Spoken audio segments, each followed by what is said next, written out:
Welcome everyone. Myself Mukesh Vyas, Associate Professor, Department of Physics, Government Mirabels College, Udaipur. In this video, we are going to discuss second part of oscillator. पहला part हमने discuss कर लिया है कि oscillator क्या होता है, बार्कहाउसन criterion क्या होती है, उसके अंदर हार्टले ऑसिलेटर क्या होता है, कॉलपिट ऑसिलेटर क्या होता है, उनकी फ्रीक्वेंसी ऑफ ऑसिलेशन क्या होती है। अब हम दूसरा पार्ट ले रहे हैं इसमें हम लेंगे phase shift oscillator, win bridge oscillator और क्रिस्टल ऑसिलेटर। 3 तरह के ऑसिलेटर है। यह बीएससी सेकेंड ईयर फिजिक्स का जो थर्ड पेपर इलेक्ट्रॉनिक्स उसके थर्ड यूनिट में से लिया गया है। तो पहले हम डिस्कस करें फेज शिफ्ट ऑसिलेटर, कला विस्थापक दोलित्र। इसके अंदर दो तरह के ऑसिलेटर होते हैं, एक आरसी ऑसिलेटर और एक विन ब्रिज ऑसिलेटर। आरसी दोलित्र और विन सेतु दोलित्र। तो आरसी ऑसिलेटर का ये सर्किट डायग्राम है। Figure 1 shows the circuit diagram of RC oscillator. To obtain a positive feedback essential for oscillations, यानी दोलन के लिए जो आवश्यक है धनात्मक पुनर्निवेश, वो धनात्मक पुनर्निवेश पॉजिटिव फीडबैक कैसे प्राप्त करते हैं? द फ्रीक्वेंसी डिटरमाइनिंग सर्किट, जो एक्स्ट्रा सर्किट हम लगा रहे हैं इसके अंदर, वो है फ्रीक्वेंसी डिटरमाइनिंग सर्किट, आवृत्ति निर्धारक परिपथ। तो ये जो फ्रीक्वेंसी डिटरमाइनिंग सर्किट है must introduce A phase shift of 180 degree. यानी ये जो ट्रांजिस्टर है ये खुद 180 डिग्री का फेज शिफ्ट उत्पन्न कर रहा है। कॉमन एमीटर कॉन्फ़िगरेशन में हम ले रहे हैं उभयनिष्ठ उत्सर्जक विन्यास में। तो उभयनिष्ठ उत्सर्जक विन्यास में हमने पहले भी देखा था आउटपुट वोल्टेज और इनपुट वोल्टेज के बीच 180 डिग्री का फेज डिफरेंस होता है। तो 180 डिग्री का फेज डिफरेंस तो यहाँ उत्पन्न हो रहा है।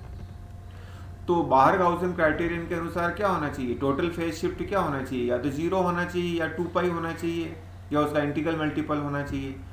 तो पाई का ये कर रहा है, तो पाई का इसके द्वारा प्राप्त होना चाहिए, frequency determining network. This phase shift of 180 degree is obtained with 3 cascade sections. तो 3 cascade sections अब ले रहे हैं, CR, CR, CR. Each section consists of a series coupling capacitor and a shunt resistor. तो प्रत्येक सेक्शन के अंदर एक कपलिंग कैपेसिटर है जो सीरीज में जुड़ा हुआ है, युग्मन संधारित्र, और एक रेजिस्टेंस है जो शंट में जुड़ा हुआ है, पार्श्वपतित है। Each shifting the signal by 60 degree. तो प्रत्येक सीआर जो सेक्शन है वो 360 डिग्री का फेज शिफ्ट उत्पन्न कर रहा है। तो 60 + 60 + 60 तो हो गया टोटल 180। अब यहाँ हम देखें तो इसके साथ हमने लिया है R-HIE। ये ऐसा इसलिए लिखा है क्योंकि ये किससे जुड़ा हुआ है? इनपुट से जुड़ा हुआ है। और हम जानते हैं कि इसका जो इनपुट रेजिस्टेंस कितना होता है? HIE होता है। तो ये HIE अगर इसके अंदर जुड़ जाएगा तो ये क्या बन जाएगा? R। तो ये भी CR ही है। With A proper choice of R and C। अब 60 डिग्री का फेज शिफ्ट उत्पन्न कर रहा है तो R और C के प्रॉपर मान लेने पड़ेंगे, प्रॉपर वैल्यूज लेनी पड़ेगी। तो इस प्रकार मान लेंगे R और C के कि 60 डिग्री का फेज शिफ्ट उत्पन्न हो प्रत्येक सेक्शन के द्वारा। तो ये जो सर्किट डायग्राम है RC ऑसिलेटर का, अब हम इस ट्रांजिस्टर का इक्विवेलेंट सर्किट बनाते हैं, तुल्य परिपथ बनाते हैं। तो इस प्रकार से ये तुल्य परिपथ बनता है जो कि सिंप्लीफाइड इक्विवेलेंट सर्किट है, सरलीकृत तुल्य परिपथ, जिसमें HRE और HOE दोनों को नेग्लेक्ट माना गया है। और ये इसके साथ जुड़े हुए हैं CR, CR, CR, उसको हमने जोड़ा हुआ है, और RL लोड रेजिस्टेंस उसको भी जोड़ा हुआ है। तो ये देखो HIE यहाँ जुड़ा हुआ है इसके साथ R-HIE। तो ये HIE और R-HIE मिलकर R हो जाएंगे। तो ये जो सर्किट है ये करंट सोर्स के रूप में। अब हम इसको क्या करेंगे? यहाँ थेवेनिन थ्योरम अप्लाई करके इस करंट सोर्स को हम वोल्टेज सोर्स में कन्वर्ट करेंगे। जब वोल्टेज सोर्स आ जाएगा तो उसमें जो रेजिस्टेंस होगा वो सीरीज में आ जाएगा। थेवेनिन थ्योरम को आप अगर पढ़ोगे तो उसमें आपको पता लगेगा कि किस प्रकार वोल्टेज सोर्स के साथ जो रेजिस्टेंस होता है वो सीरीज में जुड़ा होता है। तो ये जो सर्किट है equivalent circuit of RC oscillator after applying Thevenin theorem. तो थेवेनिन थ्योरम अप्लाई करने के बाद मैंने अभी जैसे बताया ये वोल्टेज सोर्स आ गया और इसके सीरीज में रेजिस्टेंस आ गया। Applying Kirchhoff's law for 3 loops in figure 2। तो 3 लूप है यहाँ। हमने यहाँ मान ली करंट I1 है, यहाँ I2 है और यहाँ IB फ्लो हो ही रहा है। तो इन तीनों लूप में अलग अलग किरचॉफ्स वोल्टेज लॉ अप्लाई कर दें तो ये 3 इक्वेशन आ जाएगी। अब इसमें 3 वेरिएबल है I1, I2 और IB। तो तीनों को डिटर्मिनेंट मेथड से इन इक्वेशंस को सॉल्व कर सकते हैं। तो I1, I2 और IB के कोफिशिएंट का डिटर्मिनेंट इसका मान क्या हो जाएगा? 0 हो जाएगा। अब इसको सॉल्व करें, ये लें पहली टर्म, इन दोनों को मल्टीप्लाई करें, माइनस इन दोनों को मल्टीप्लाई करें, फिर ये टर्म लें माइनस में, इन दोनों को मल्टीप्लाई करें, माइनस इनको मल्टीप्लाई करें, फिर ये तीसरी टर्म लें, इन दोनों को मल्टीप्लाई करें, माइनस इनको मल्टीप्लाई करें, इक्वल टू 0। अब हम क्या करेंगे, कुछ एडजस्टमेंट करेंगे, मल्टीप्लाई करेंगे अलग अलग और जे वाली टर्म को अलग कर देंगे और बिना जे वाली को अलग कर देंगे। अब ये जो इक्वेशन है वो किस रूप में है? ये है a plus j b equal to 0, यानी रियल पार्ट a का मान भी 0 होगा और b का मान भी 0 होगा। तो equating the imaginary part two 0, पहले इमेजिनरी पार्ट को 0 करते हैं, जे वाले भाग को 0 करेंगे, फिर रियल पार्ट को 0 करेंगे। तो जे वाले भाग को 0 कर दिया, इसको थोड़ा सिंप्लीफाई किया तो 1 ओमेगा स्क्वायर सी स्क्वायर का मान ये आ गया। तो इसका रेसिप्रोकल कर दें तो ओमेगा स्क्वायर इजिकल टू ये आ जाएगा, तो ओमेगा ये आ जाएगा। तो एफ इजिकल टू होता है ओमेगा अपॉन 2 पाई, तो एफ का मान ये आ जाएगा। तो ये हम निकालना चाहते थे फ्रीक्वेंसी ऑफ ऑसिलेशन, दोलन की आवृत्ति। तो एक तो दोलन की आवृत्ति ज्ञात होगी। अब हम रियल पार्ट को 0 करेंगे, equating the real part of equation 4 to 0 we get. तो रियल पार्ट को 0 कर दिया, यानी बिना जे वाला। अब इसमें 1 अपॉन ओमेगा स्क्वायर सी स्क्वायर आ रहा है, तो 1 अपॉन ओमेगा स्क्वायर सी स्क्वायर का मान यहाँ था, यहाँ से मान इसमें रख देंगे, फिर मल्टीप्लाई करेंगे, सिंप्लीफाई करेंगे, तो इस प्रकार इक्वेशन आ जाएगी। HFE वाले को एक तरफ रख देंगे, बाकी सबको दूसरी तरफ ले जाएंगे, फिर RL आर स्क्वायर से डिवाइड कर देंगे अलग अलग, इस प्रकार। तो ये इक्वेशन आ जाएगी। तो HFE का मान ये आ जाएगा। तो इक्वेशन सिर्फ gives the condition for maintenance of oscillation, यानी दोलन पोषित होने के लिए आवश्यक प्रतिबंध, यानी दोलन हमेशा लगातार होते रहे, दोलन बने रहे। तो ये कंडीशन फुलफिल होनी चाहिए।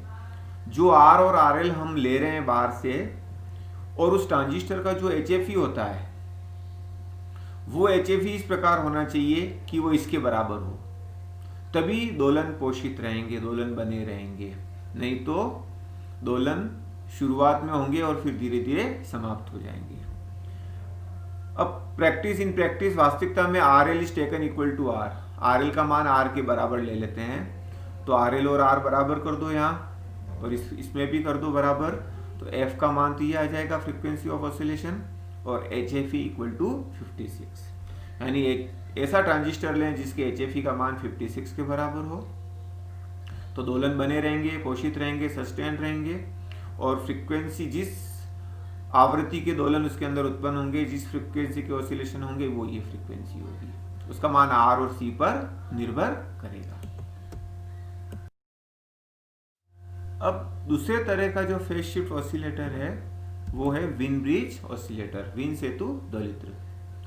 तो RC oscillator is a fixed frequency oscillator. RC दोलित्र जो है वो नियत आवृत्ति दोलित्र है, यानी उसके अंदर जो ऑसिलेशन उत्पन्न होते हैं वो फिक्स्ड फ्रीक्वेंसी के होते हैं, एक ही आवृत्ति के दोलन उत्पन्न होते हैं। वेयरएज जबकि Wien bridge oscillator is not a fixed frequency oscillator, Wien सेतु दोलित्र है वो नियत आवृत्ति का दोलित्र नहीं होता, इसका मान अलग अलग फ्रीक्वेंसी के ऑसिलेशन हम उत्पन्न करते हैं।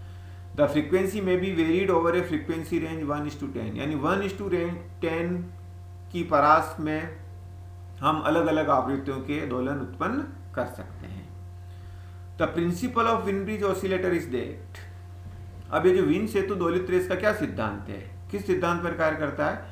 Date the oscillations may be obtained by arranging both network and amplifier to introduce zero phase shift.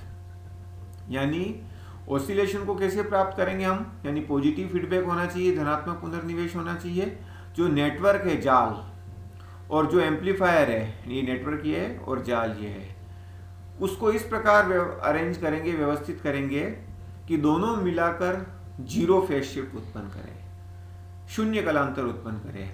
तो दोनों मिलाकर अगर जीरो फेज शिफ्ट उत्पन्न करेंगे तो वो कंडीशन है पॉजिटिव फीडबैक की, धनात्मक पुनर्निवेश की, और हम जानते हैं ऑसिलेटर के लिए धनात्मक पुनर्निवेश होना चाहिए, पॉजिटिव फीडबैक।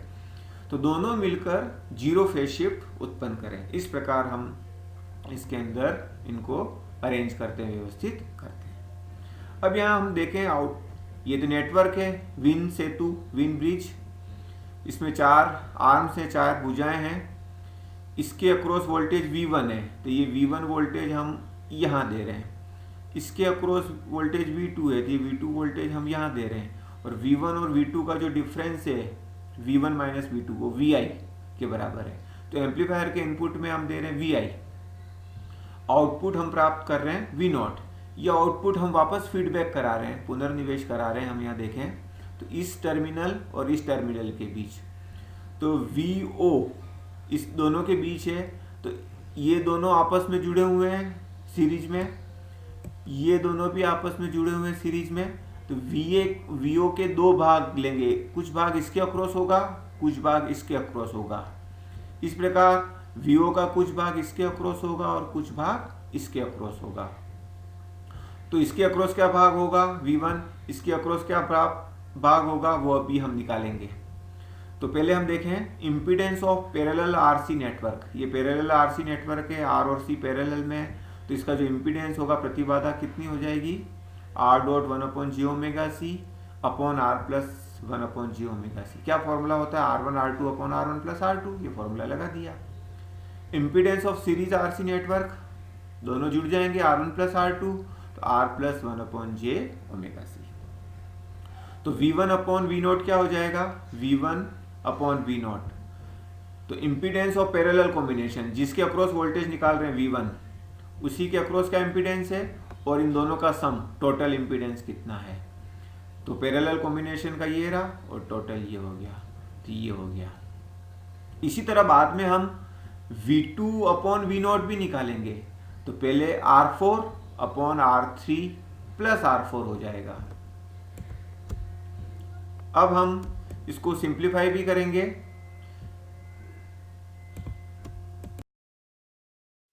तो V1 upon V0 is equal to ये हो गया। अब ये जो J वाली टर्म है उससे मैं अगर डिवाइड कर दूं, नीचे इसके नीचे भी डिवाइड कर दूं, इसके नीचे भी डिवाइड कर दूं, तो यहाँ J हट जाएगा और यहाँ G आ जाएगा, तो ये तो रियल हो जाएगा और ये काल्पनिक इमेजिनरी हो जाएगा। There is zero phase shift, अभी जैसे हमने डिस्कस किया था यहाँ शून्य कलांतर होता है, तो जीरो फेज शिफ्ट कब होगा, if term in J vanishes, J वाली टर्म अगर यहाँ नहीं होगी तो J इसमें है, अभी हमने देखा J ये वाली टर्म से डिवाइड कर दें तो J वाली टर्म ये होगी, तो J वाली टर्म अगर विलुप्त हो जाए तो किसी प्रकार तो शून्य कलांतर होगा, तो इसको जीरो कर दें, ये बराबर जीरो, तो ओमेगा इजिकल टू ये, तो F is equal to omega upon 2π 1/2π RC। तो ये फ्रीक्वेंसी ऑफ ऑसिलेशन हो गया, दोलन की आवृत्ति, यानी इस आवृत्ति के दोलन इसके अंदर उत्पन्न होंगे। अगेन फ्रॉम इक्वेशन 1, वापस इक्वेशन 1 से इसको जीरो कर दिया, तो इसको ये सिंप्लीफाई होके V1 upon V0 is equal to ये आ गया 1/3। अभी मैंने जैसे बताया था इसी तरह V2 अपॉन V0 निकालेंगे तो हो जाएगा R4 upon R3 plus R4। If the bridge is balanced, अगर ब्रिज संतुलित है तो संतुलन में जैसे हम देखते हैं P upon Q is equal to R upon S Wheatstone bridge में, तो वही वाला फॉर्मूला यहाँ लगाया, तो R3 upon R4 is equal to ये अपॉन ये हो जाएगा, तो इसको सिंप्लीफाई किया, ये बराबर हुआ।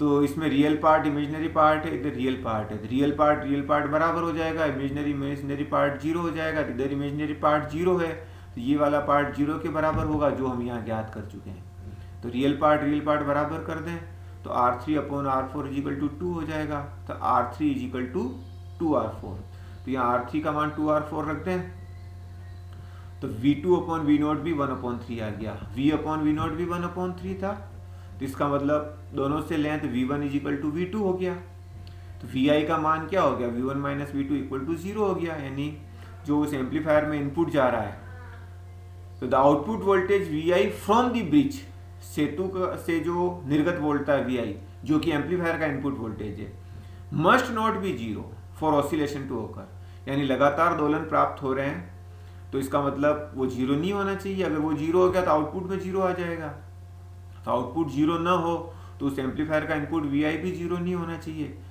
इसलिए हम क्या करते हैं कि जीरो नहीं हो तो हम इस ब्रिज को थोड़ा अनबैलेंस्ड करेंगे, असंतुलित करेंगे। तो this can be achieved by taking the ratio R4/R3 plus R4 smaller than 1/3। अभी इस रेशियो का मान 1/3 था, तो V1 और V2 बराबर आ रहे थे। अब हम क्या करेंगे कि जो V2 वाले में है उसको 1/3 से कम कर दें, यानी 1/3 minus 1/k, where k is greater than 3, तो ये 1/3 से मान कम होगा। The bridge now will be slightly unbalanced, अब ब्रिज जो होगा वो थोड़ा असंतुलित हो जाएगा, and gives a feedback voltage Vi, और पुनर्निवेशी वोल्टा Vi प्रदान करेगा। तो V1/V0 अभी ज्ञात किया ही था 1/3, अब V2/V0 क्या हो जाएगा, 1/3 माइनस 1/k, दोनों को माइनस कर दें तो ये 1/k आ गया, तो V1 माइनस V2 ये आ गया, तो V0/Vi इजिकल टू k हो गया, V1 माइनस V2 Vi हो गया, रिसिप्रोकल कर लिया, तो ये हो गया voltage gain of the amplifier, वो k के बराबर हो गया, where Vi is equal to V1 minus V2। तो अब ये ब्रिज थोड़ा असंतुलित होगा, तो उस स्थिति में फीडबैक वोल्टेज Vi प्राप्त होगा और आउटपुट वोल्टेज V0 प्राप्त होगा, और लगातार दोलन बने रहेंगे। हाँ, अब एक और ऑसिलेटर है क्रिस्टल ऑसिलेटर, क्रिस्टल दोलित्र। क्या होता है ये क्रिस्टल, कौन सा क्रिस्टल काम में लेते हैं और उससे ऑसिलेटर किस प्रकार बनेगा, ये हम इसमें डिस्कस करेंगे। The frequency of LC oscillators depends upon the values of tank circuit parameters. जो LC दोलित्र होते हैं, जैसे हार्ट रिले ऑसिलेटर, कोलपिट ऑसिलेटर, जिसमें L और C से मिलकर टैंक सर्किट बनता है, टैंक परिपथ बनता है, जो फ्रीक्वेंसी डिटरमाइनिंग नेटवर्क होता है, आवर्ती निर्धारक परिपथ, तो उसके जो पैरामीटर्स होते हैं, प्राचल होते हैं, उस पर आवृत्ति निर्भर करती है। These values change with time, ये जो मान है, ये जो पैरामीटर्स हैं, समय के साथ परिवर्तित होते हैं। टेम्परेचर चेंजेस, तापमान में परिवर्तन से परिवर्तित होते हैं, etcetera. Hence the frequency of oscillations does not remain constant eight desired value.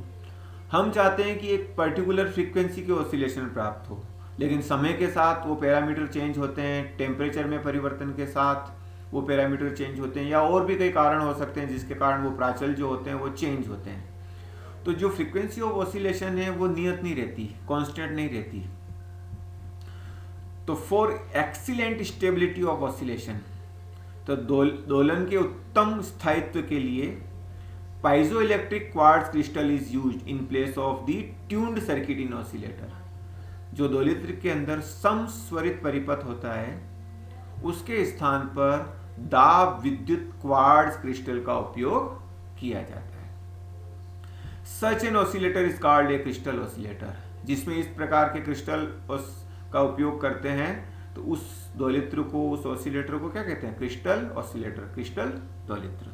अब ये क्रिस्टल किस टाइप का होता है, the natural shape of A quartz crystal is hexagonal. जो क्वार्ट्ज क्रिस्टल होता है उसकी जो स्वाभाविक आकृति होती है या प्राकृतिक जो आकृति होती है वो षटकोणी होती है। देयर आर 3 एक्सिस, उसमें तीन एक्सिस होते हैं, 3 अक्ष होते हैं। The Z axis is called the optic axis. जो जेड अक्ष होता है वो प्रकाशिक अक्ष कहलाता है। The X axis is called the electric axis. जो एक्स अक्ष है वो विद्युत अक्ष कहलाता है, and Y axis is called the mechanical axis, और जो वाई अक्ष होता है वो यांत्रिक अक्ष कहलाता है।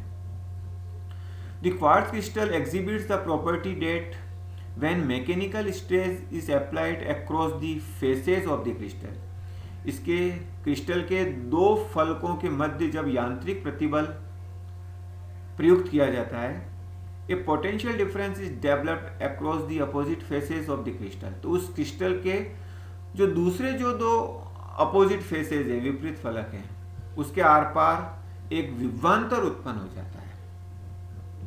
कन्वर्सली, विलोमतः, if a voltage is applied across one faces, यदि जो विपरीत फलक जो हैं उसके अक्रॉस अगर अपन वोल्टेज अप्लाई करते हैं तो mechanical stress is produced along the other faces. दो विपरीत जो दूसरे फलक हैं उसके आर पार यांत्रिक प्रतिबल उत्पन्न हो जाता है। This effect is called piezo electric effect. यह जो है दाब विद्युत प्रभाव कहलाता है। इसी का हम उपयोग करेंगे क्रिस्टल ऑसिलेटर में। Thus, when a piezoelectric crystal is subjected to a proper alternating potential, यानी पाइजोइलेक्ट्रिक क्रिस्टल के किन्हीं दो विपरीत फलकों के बीच अगर एक उपयुक्त प्रत्यावर्ती विभव लगाते हैं, इट वाइब्रेट्स मैकेनिकली, तो ये यांत्रिक रूप से कंपन करने लगेगा। The amplitude of mechanical oscillations is maximum when frequency of applied alternating voltage is equal to the natural frequency of the crystal। यानी जो दोलन उत्पन्न हो रहे हैं, जो यांत्रिक दोलन उत्पन्न हो रहे हैं, उसका आयाम, उसका एम्पलीट्यूड अधिकतम कब होगा? जब जो अल्टरनेटिंग वोल्टेज हम अप्लाई कर रहे हैं बाहर से प्रत्यावर्ती वोल्ट था, उसकी आवृत्ति, उसकी फ्रीक्वेंसी, और क्रिस्टल की खुद की जो स्वाभाविक आवृत्ति है, जिस फ्रीक्वेंसी से वो ऑसिलेट कर सकता है, जिस उसकी जो स्वाभाविक आवृत्ति है, वो दोनों बराबर हो जाए तो अधिकतम आयाम के दोलन उत्पन्न होंगे। अब ये जो क्रिस्टल है, वाइब्रेटिंग क्रिस्टल, जो कंपित क्रिस्टल है, उसका इलेक्ट्रिकल इक्विवेलेंट सर्किट क्या होगा? विद्युत तुल्य परिपथ। The equivalent electrical circuit of A vibrating crystal can be represented by, जो कंपित क्रिस्टल है उसका समतुल्य विद्युत परिपथ जो होगा वो किस प्रकार होगा?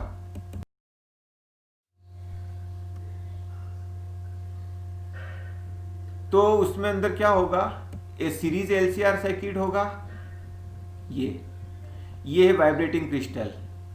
तो एक सीरीज एलसीआर सर्किट है शंटेड बाय सीएम, जो कि सीएम जो एक संधारित्र है, जो कैपेसिटर है, उसके द्वारा पार्श्वपथित होगा। तो जो वाइब्रेटिंग क्रिस्टल है उसका इलेक्ट्रिकल इक्विवेलेंट सर्किट वो ये हो जाएगा।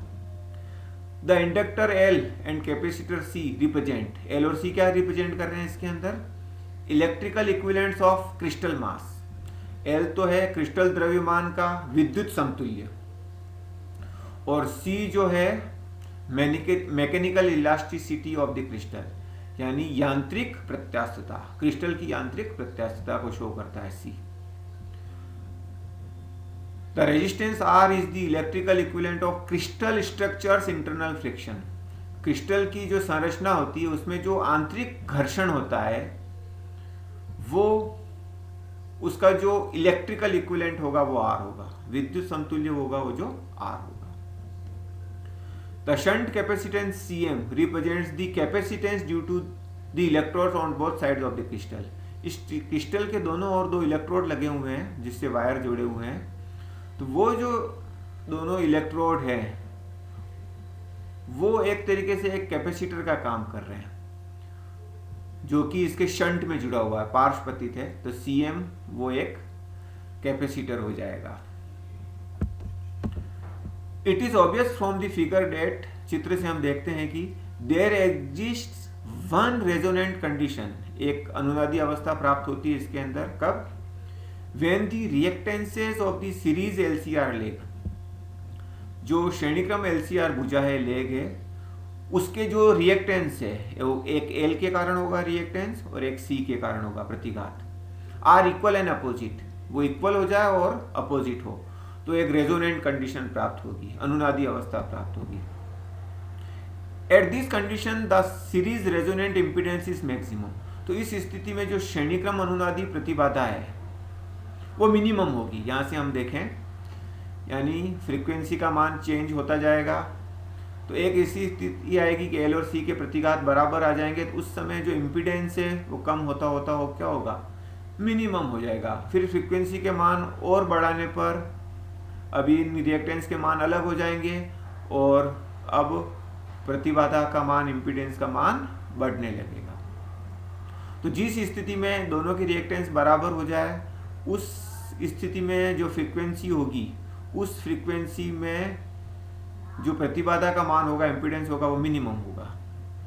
दस एट सीरीज रेजोनेंस, श्रेणीक्रम अनुनाद पर दोनों रिएक्टेंस का जो सब्ट्रैक्ट कराएं, माइनस करें, तो 0 के बराबर होगा, क्योंकि दोनों रिएक्टेंस बराबर होंगे। तो इससे ओमेगा एस ये आ गया, एफ एस इजिकल टू ये आ गया। तो ये फ्रीक्वेंसी आ गई, सीरीज रेजोनेंट फ्रीक्वेंसी, श्रेणीक्रम अनुनादी आवृत्ति आ गई।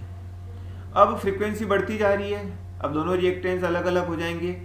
अब एक स्थिति ऐसी आएगी कि इस पूरी सीरीज एलसीआर लेग का जो रिएक्टेंस है वो इस सीएम के रिएक्टेंस के बराबर हो जाए, तो उस कंडीशन में इम्पीडेंस तो मैक्सिमम हो जाएगा। The other resonant condition occurs at higher frequency, जो अन्य अनुनादी अवस्था है वो उच्च और अधिक आवृत्ति पर प्राप्त होती है। When the reactance of series LCR, series resonant leg, जो श्रेणीक्रम अनुनादी लेग है, उसका reactance equals the reactance of capacitor CM, वो कैपेसिटर के रिएक्टेंस के बराबर हो जाए, तो उस समय अनुनादी अवस्था वापस प्राप्त होती है। This is a parallel resonance. अब ये समांतर क्रम अनुनाद कहलाता है या प्रति अनुनाद कहलाता है क्रिस्टल का।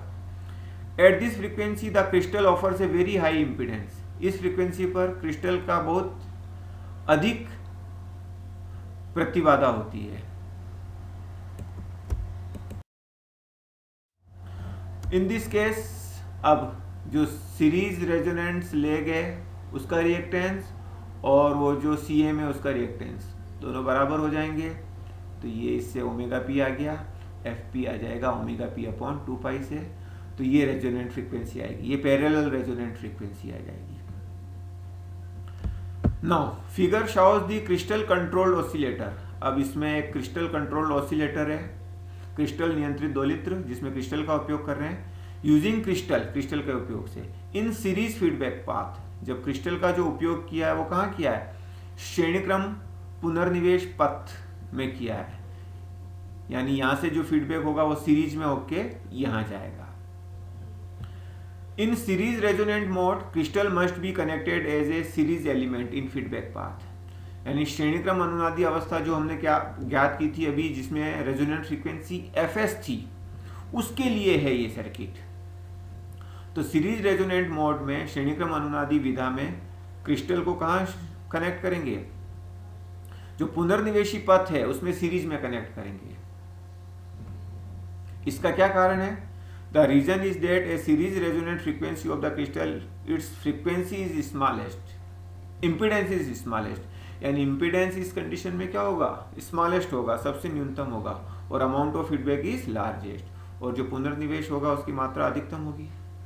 तो सीरीज रेजोनेंट मोड के अंदर क्रिस्टल का उपयोग हम किस प्रकार करेंगे, जो फीडबैक पाथ है उसमें सीरीज में जोड़ेंगे, क्योंकि उस स्थिति में उसका इम्पीडेंस न्यूनतम होगा, मिनिमम होगा, तो फीडबैक क्या होगा, मैक्सिमम होगा। इसी तरह दूसरा डायग्राम देखें हम, उसमें पैरेलल फीडबैक है, ये भी क्रिस्टल कंट्रोल्ड ऑसिलेटर है लेकिन पैरेलल फीडबैक है। तो crystal controlled oscillator operating in parallel resonant mode, समांतर क्रम अनुनादी विधा में ये काम कर रहा है। इस समय फ्रीक्वेंसी एफ पी है इस विधा में, तो क्रिस्टल को इस प्रकार कनेक्ट करेंगे। अब यहाँ क्रिस्टल को शंट में कनेक्ट किया, C1 C2 के यहाँ शंट में पार्श्वपथित, तो इस स्थिति में जो होगा इम्पीडेंस इसका बहुत ज़्यादा होगा, लेकिन ये पैरेलल कनेक्टेड है जिससे फीडबैक का मान अधिक होगा। Figure shows the crystal control oscillator operating in parallel resonant mode. तो पैरेलल रेजोनेंट मोड का भी हमने डायग्राम देखा। We know that the parallel impedance of a crystal is maximum, जो समांतर क्रम प्रतिबाधा है वो क्रिस्टल की अधिकतम होती है, and hence it is connected in shunt, इसलिए उसको शंट में पार्श्वपतित रूप में उसको जोड़ा जाता है। At the parallel resonant operating frequency, समांतर अनुनादी प्रचालन आवृत्ति जो है क्रिस्टल की, उसमें क्रिस्टल किस रूप में प्रकट हो रहा है? एक तरीके से इंडक्टिव रिएक्टेंस के रूप में प्रकट हो रहा है। जो क्रिस्टल है वो प्रेरणी प्रतिघात के रूप में प्रकट हो रहा है अधिकतम मान के। If you compare this circuit with the Colpitt oscillator, अब कोलपिट ऑसिलेटर और इसकी तुलना करें, this two circuits are identical, एक जैसे दोनों परिपथ, अंतर कितना है? Except that the crystal takes the place of the inductor, यानी क्रिस्टल ने किसका स्थान ले लिया? इंडक्टर का, प्रेरकत्व का स्थान क्रिस्टल ने ले लिया। कोलपिट ऑसिलेटर में वहां क्रिस्टल की जगह इंडक्टर होता है, लेकिन इंडक्टर की जगह क्रिस्टल आ गया। The frequency of the oscillator is determined by the crystal parameters, दोलित्र की आवृत्ति किसके द्वारा ज्ञात करते हैं, किसके द्वारा निर्धारित करते हैं? क्रिस्टल प्राचल के द्वारा निर्धारित करते हैं। Since the resistance are of the crystal is very small, क्योंकि इस क्रिस्टल का जो रेजिस्टेंस है आर वो बहुत कम होता है, it's Q is very high, उसका जो क्यू है, क्वालिटी फैक्टर है, उसका मान बहुत ज्यादा होता है। तो क्वालिटी फैक्टर ज्यादा होने से hence the frequency stability of the oscillator is very high. तो दोलित्र का जो फ्रीक्वेंसी स्थायित्व है, यानी जो फ्रीक्वेंसी में जो वेरिएशन हो रहा था बिना क्रिस्टल के, तो क्रिस्टल के कारण फ्रीक्वेंसी स्टेबिलिटी प्राप्त होती है, आवृत्ति स्थायित्व प्राप्त होता है। Thank you.